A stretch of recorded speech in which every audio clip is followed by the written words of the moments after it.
Hello students, कैसे हो आप सब।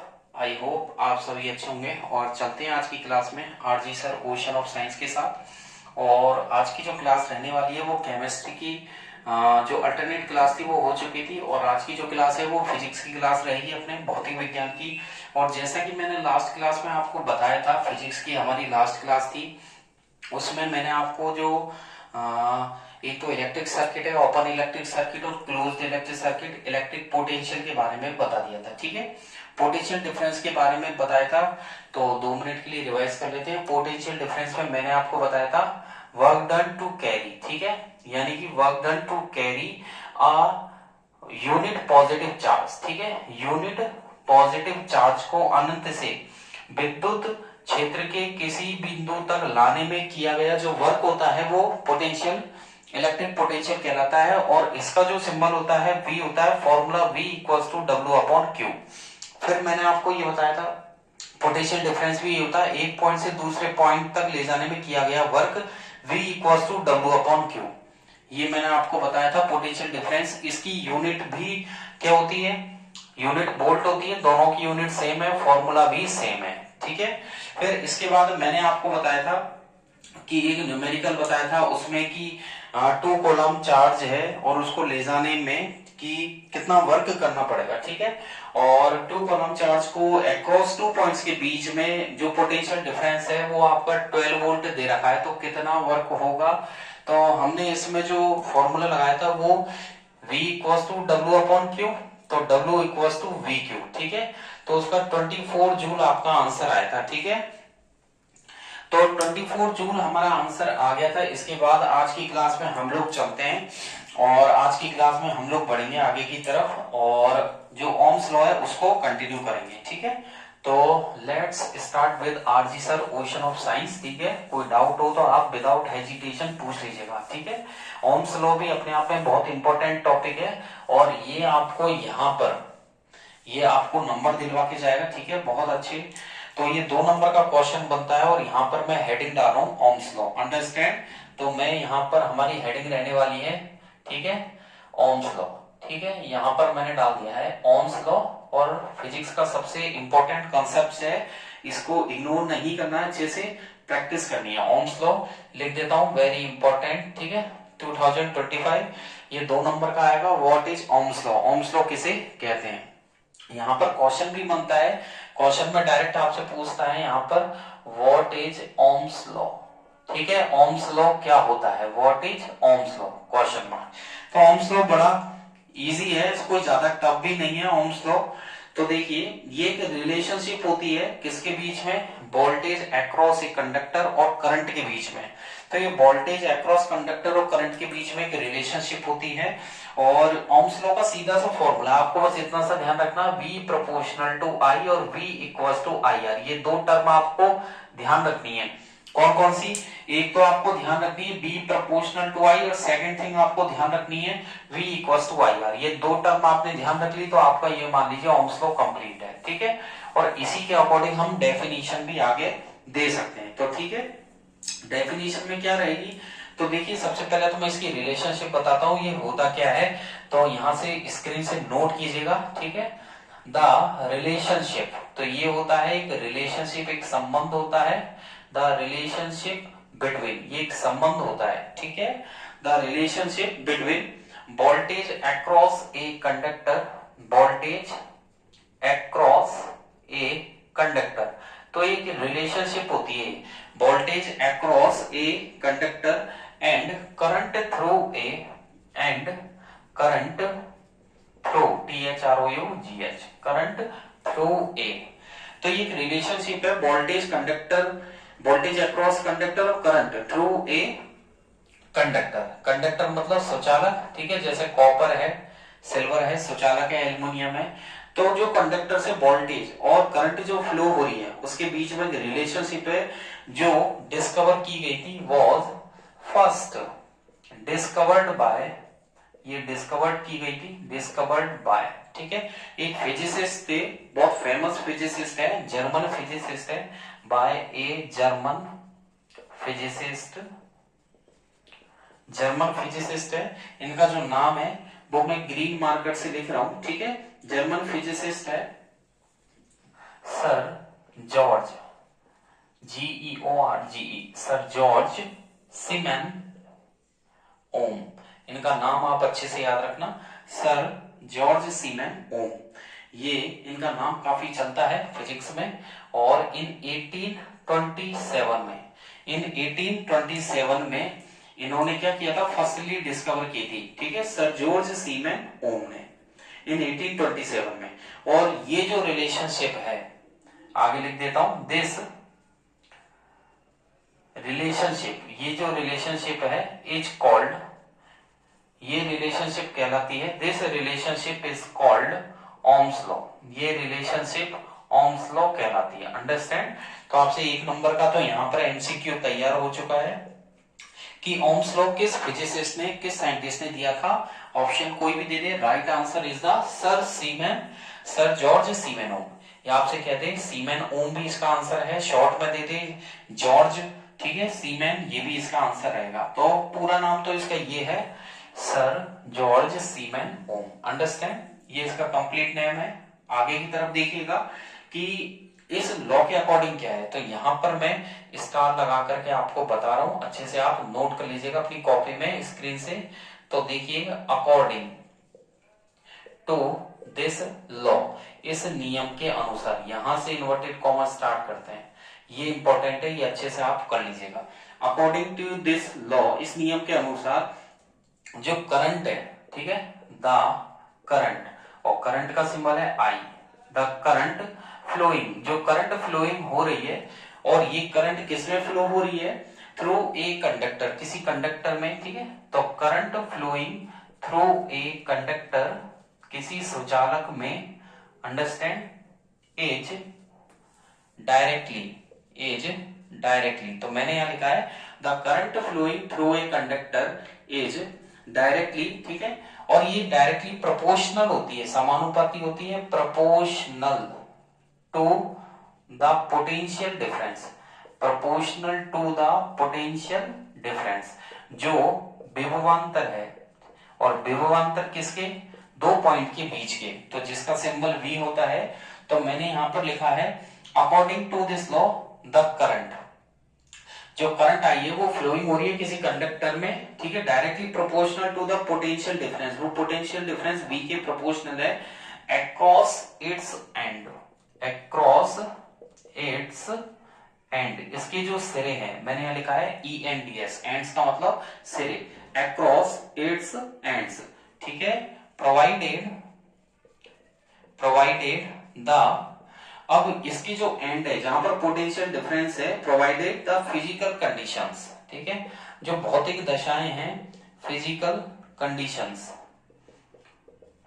कंडीशंस लाइक, जो भौतिक दशाएं हैं, फिजिकल कंडीशंस है, जैसे कि कौन कौन सी है, टेम्परेचर, ठीक है। और जो करंट फ्लो हो रही है, तो देखिए सिंपल सा लॉ है, the current flowing in through a conductor, किसी कंडक्टर में जो करंट फ्लो हो रही है is directly proportional to the potential difference V, ठीक है, across its end, provided the physical conditions like temperature, ठीक है, जो टेम्परेचर है वो चेंज नहीं होता है, डू नॉट चेंज, ये बदलता नहीं है, do not change, full stop लगा दीजिएगा।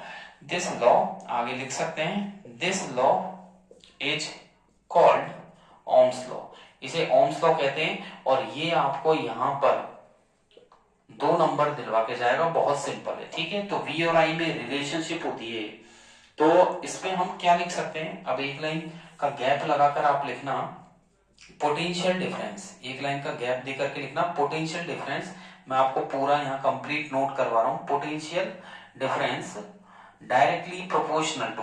अब मैंने आपको बताया कि किसी तार के अंदर, किसी कंडक्टर में 2 पॉइंट के बीच में प्रोड्यूस होने वाला जो पोटेंशियल डिफरेंस है, वो उसमें फ्लो होने वाली करंट फ्लोइंग, उसमें फ्लो होने वाली जो करंट है, उस करंट के डायरेक्टली प्रोपोर्शनल होता है। इसे मैं कर देता हूं बॉक्स में क्लोज, ठीक है। तो potential difference is directly proportional to current, ये करंट के प्रोपोर्शनल हो गया। अब हम क्या लिख सकते हैं, पोटेंशियल डिफरेंस हो गया V प्रोपोर्शनल टू I, तो ये B प्रोपोर्शनल टू I, तो V इक्वल्स टू हम लिख सकते हैं IR। अंडरस्टैंड? ये आपको अच्छे से याद करना रहेगा यहाँ पर, ठीक है। यहां से मैं हटा देता हूं क्योंकि बाकी की डिटेल मैं ऊपर लिखूंगा, ठीक है। ये मैंने यहां से इसको हटा दिया है। अंडरस्टैंड? तो देख लीजिएगा यहां पर क्या रहा आपके, फाइनली मैं बता देता हूं, दोबारा से देख लीजिएगा।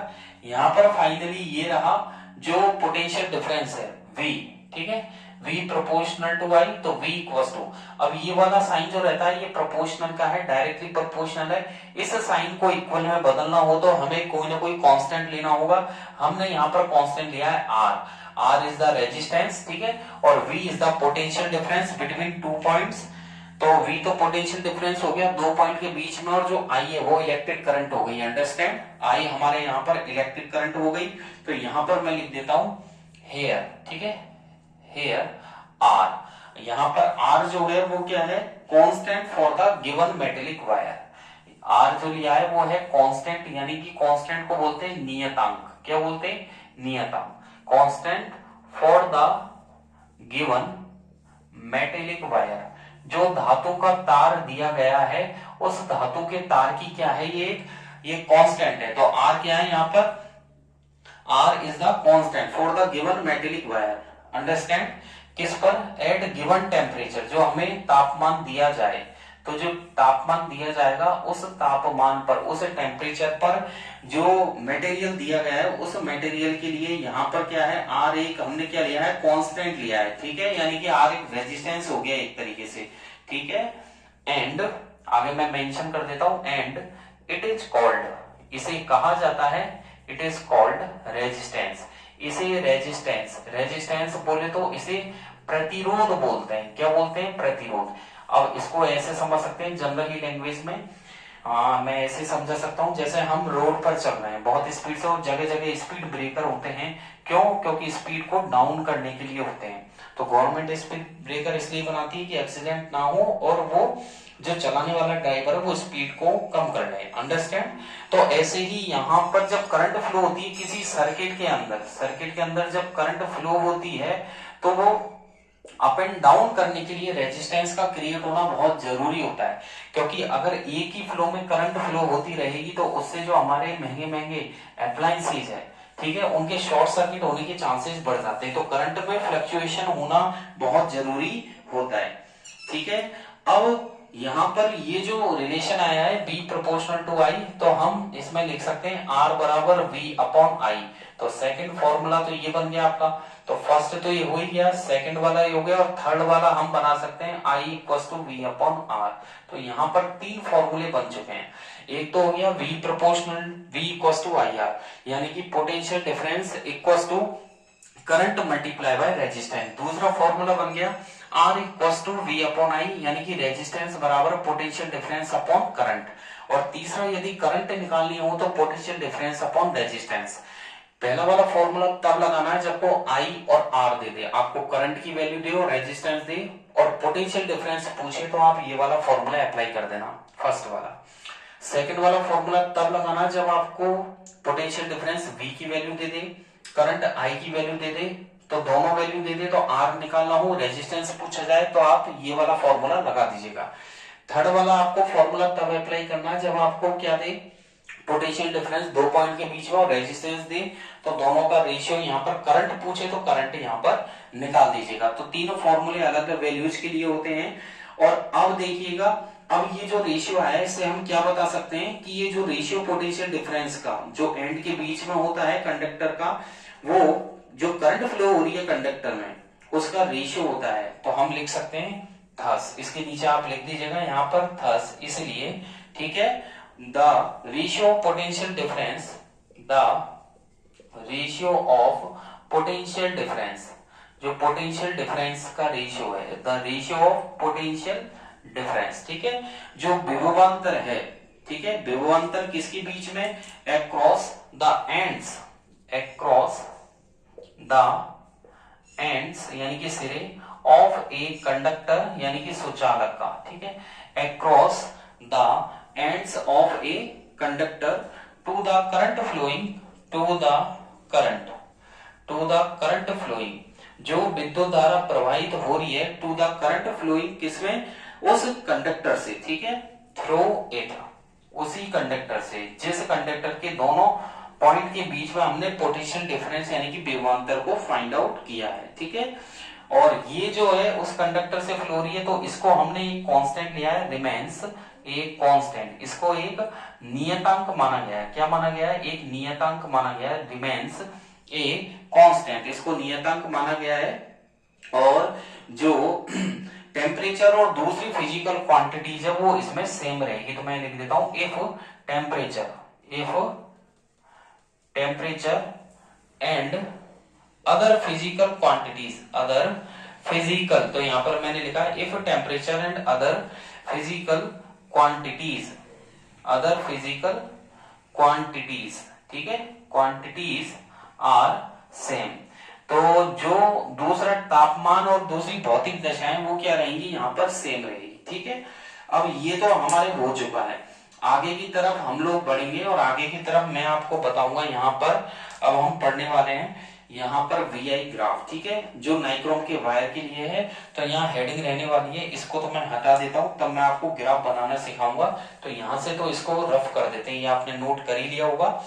और फिर भी यदि कोई डाउट रहता है तो without any hesitation you can ask at any time and type your comments, like your queries and your doubts in the comment box, ठीक है, आप पूछ सकते हैं। और एग्जाम टाइम चल रहा है, बहुत क्रिटिकल टाइम चल रहा है, फरवरी का मंथ चल रहा है और मार्च में आपकी एग्जाम्स है। सो बिल्कुल अपने आप को एग्जाम के लिए टाइमिंग में बराबर टाइमिंग पर सब्जेक्ट को दीजिए, ठीक है, एग्जाम में अपने आप को झोंक दीजिए, क्योंकि यही टाइम है कुछ करने का, ठीक है।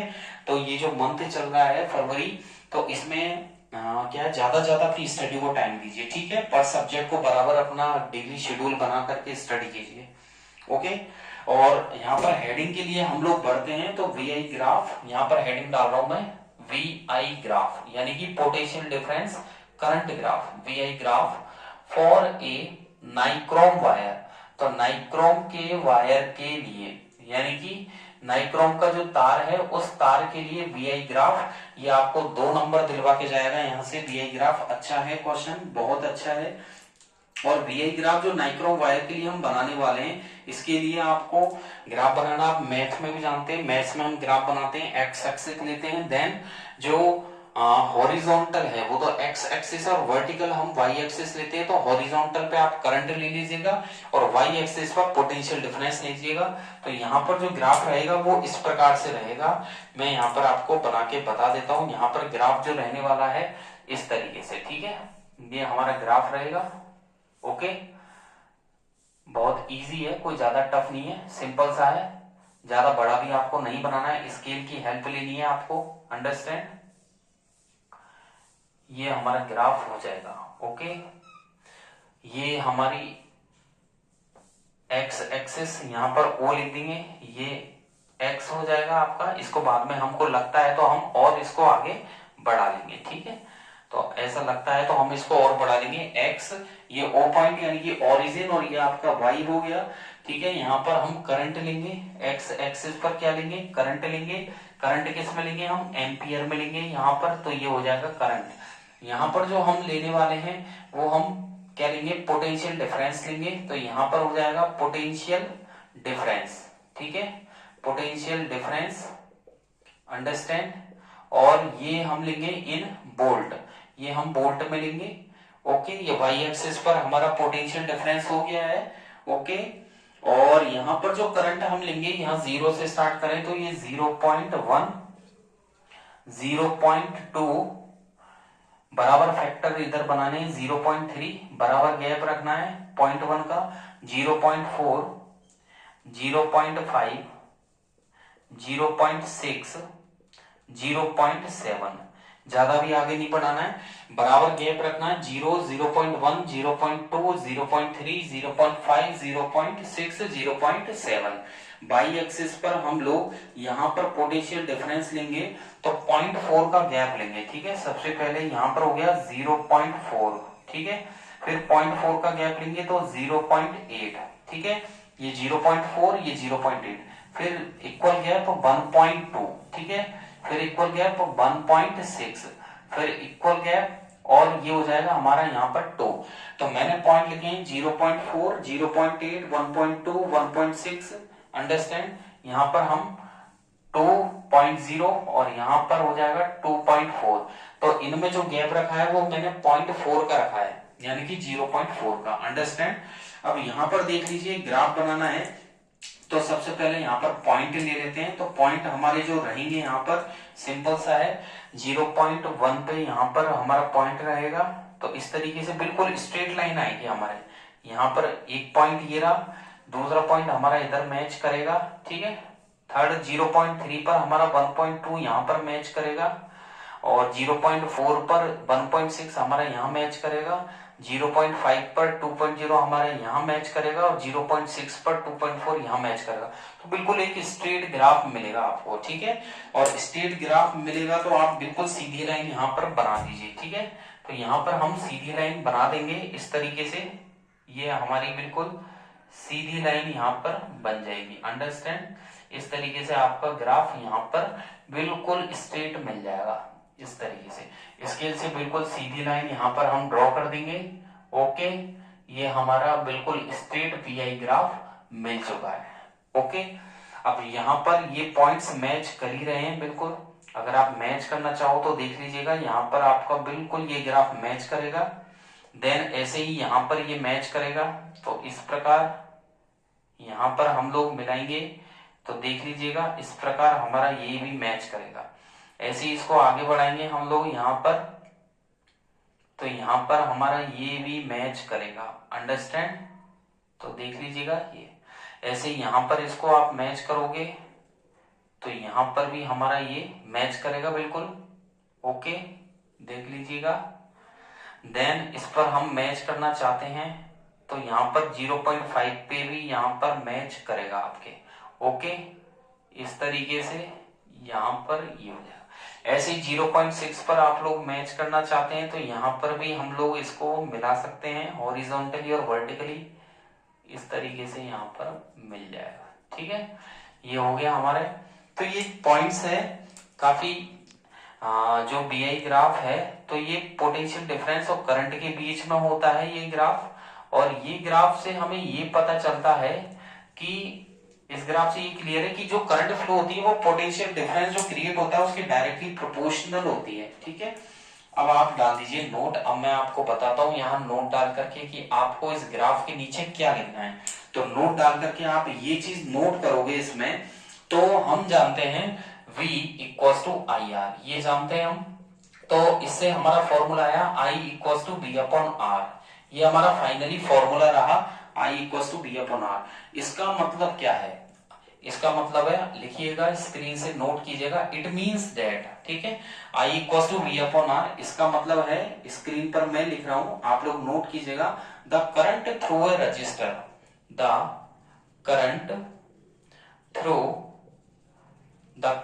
थ्रू ए रजिस्टर, ठीक है। जो करंट है वो किसी रजिस्टर से जब पास होता है, the current through a resistor, ठीक है, इज इनवर्सली मतलब व्युत्क्रमानुपाती, is inversely proportional to its किसके, टू इट्स रेजिस्टेंस, ठीक है। तो यानी कि इससे ये क्लियर होता है कि जो करंट फ्लो हो रही है इस फॉर्मूले से, जो करंट है किसी रजिस्टर से जब कोई करंट पास होती है तो जो रेजिस्टेंस है उसकी इनवर्सली प्रोपोर्शनल होती है टू इट्स रेजिस्टेंस, ठीक है। और रेजिस्टेंस को यदि डबल कर दिया जाए तो करंट क्या हो जाएगी, मतलब हाफ ही हो गई एक तरीके से। इफ यहाँ पर स्टार लगा के नोट कर लीजिएगा, ये काफी इंपॉर्टेंट टॉपिक है। इफ द रेजिस्टेंस, ये आपको न्यूमेरिकल्स में भी हेल्प करेगा, जो मैं अब स्क्रीन पर लिख रहा हूं, जो मैं स्टार लगा के आपको बता रहा हूं, ये आपको न्यूमेरिकल में भी हेल्प करेगा। If the resistance is doubled, यदि रेजिस्टेंस को हम डबल कर दें यानी कि दोगुना कर दें, देन क्या होगा, यदि रेजिस्टेंस को यहां पर डबल कर दें तो कॉमन सी बात है, इनवर्सली प्रोपोर्शनल है तो करंट क्या हो जाएगी, हाफ हो जाएगी। Then current is halved, HALVED, यानी कि आधी हो जाएगी, ठीक है। हाल्ट का मतलब आधी हो जाना, ठीक है। तो ध्यान रखना, यदि हम रेजिस्टेंस को क्या कर दें, रेजिस्टेंस को डबल कर दें, रेजिस्टेंस को डबल कर दें तो करंट क्या हो जाएगी, करंट यहाँ पर आधी हो जाएगी।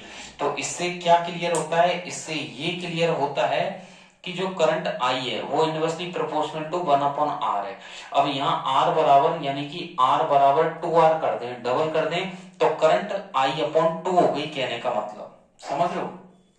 यानी कि रेजिस्टेंस R बराबर 2R ले लें, 2R कर दें, रेजिस्टेंस को डबल कर दें तो करंट मतलब हाफ हो जाएगी। तो यानी कि रेजिस्टेंस से जैसे डबल करोगे करंट हाफ हो जाएगी। तो ये इनवर्सली प्रोपोर्शनल है, ठीक है। अब यहाँ पर आके आपका जो VI ग्राफ है वो कंप्लीट होता है, ठीक है। तो ओम्स लॉ आपके कंप्लीट है, VI ग्राफ, ये ओम्स लॉ एक नंबर में भी आ जाता है। अगर छोटा रूप पूछा जाए और पूरा डिटेल पूछा जाए तो 2 नंबर का VI ग्राफ आपको 2 नंबर दिलवा के जाएगा। टोटल मिला के वैसे 4 नंबर का होता है।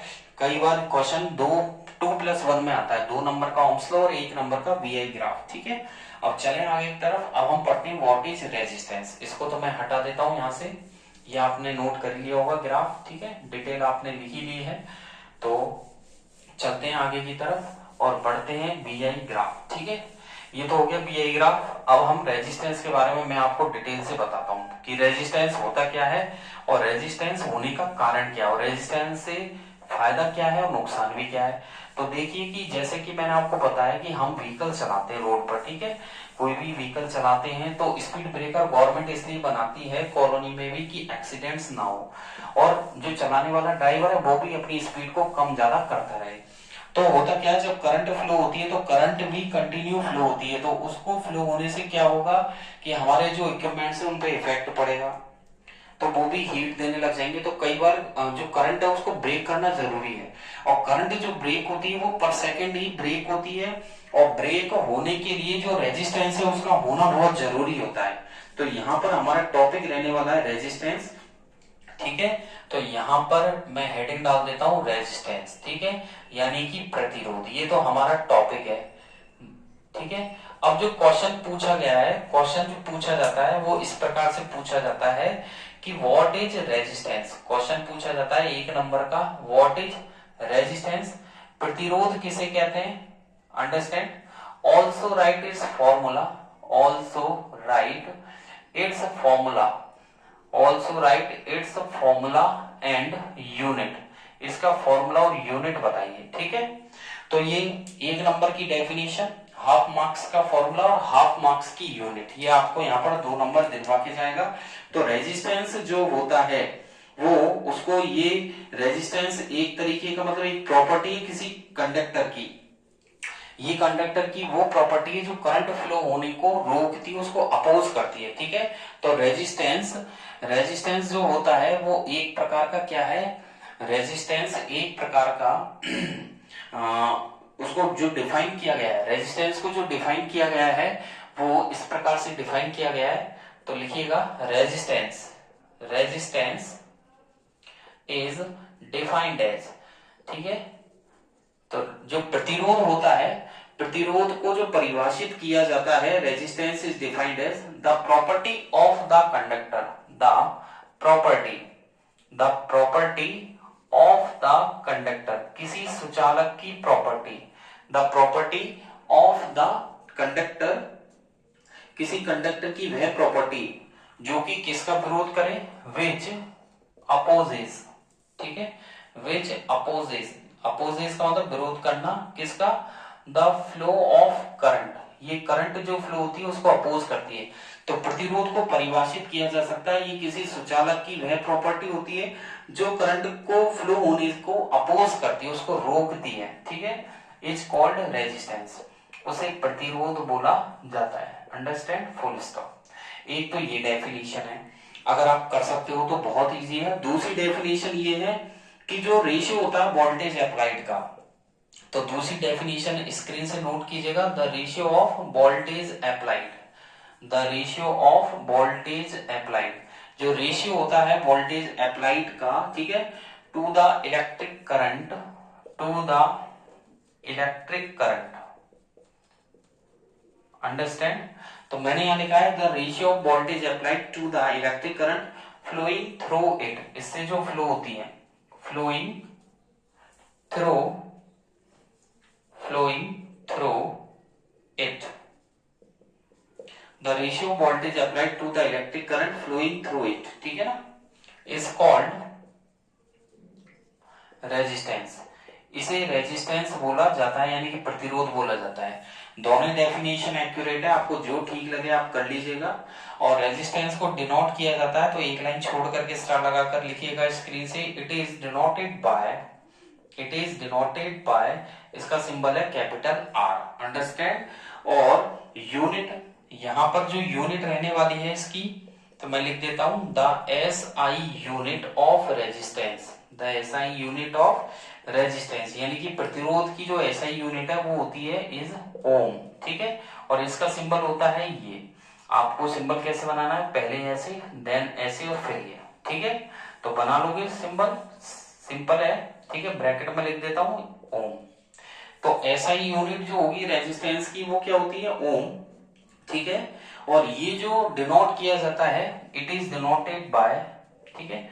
ये जो ओम है ये ग्रीक लैंग्वेज का एक डिनोशन है, it is denoted by Greek, ठीक है। ये एक ग्रीक जो वर्ड है, उस ग्रीक वर्ड का नाम है ओमेगा। क्या नाम है, ओमेगा। उससे इसे शो किया जाता है। और चलते हैं आगे की तरफ, फॉर्मूला मैं आपको बता देता हूं। तो रेजिस्टेंस का जो फॉर्मूला है वो है, अभी आपने ओम्स लॉ पढ़ा था, ठीक है। ओम्स लॉ में आपने क्या पढ़ा था, V equals to I R. तो इसका जो फॉर्मूला है, तो हम जानते हैं V equals to I R, तो R इक्वल्स टू हो जाएगा V अपॉन आई। तो इसका फॉर्मूला हो गया R equals to V upon I.